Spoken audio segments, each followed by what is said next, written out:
How to polish rocks by hand. Rock collecting is a fun hobby and a great way to learn about geology. But after you've spent a day collecting rocks, what do you do with them? If the rocks are hard enough and you have a rock tumbler, you may want to polish them using the tumbler. However, if the rocks you have found are of a softer variety, you may get better results polishing them by hand. This can be a little time-consuming, depending on the hardness of the rock, but hand polishing will give you more control over your final result. You'll also be able to see the changes take place right before your very eyes.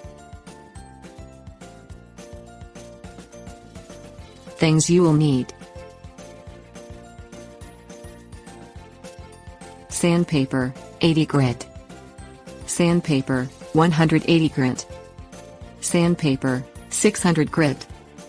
Piece of scrap denim cloth. Powdered polish.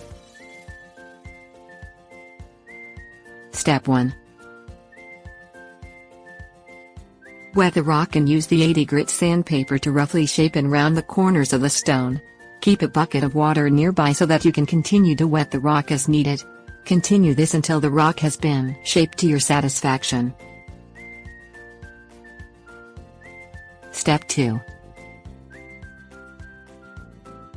Use the 180 grit sandpaper to further refine the shape of your rock and to remove any heavy scratches. Make sure to keep the rock wet throughout this process as well. Step 3.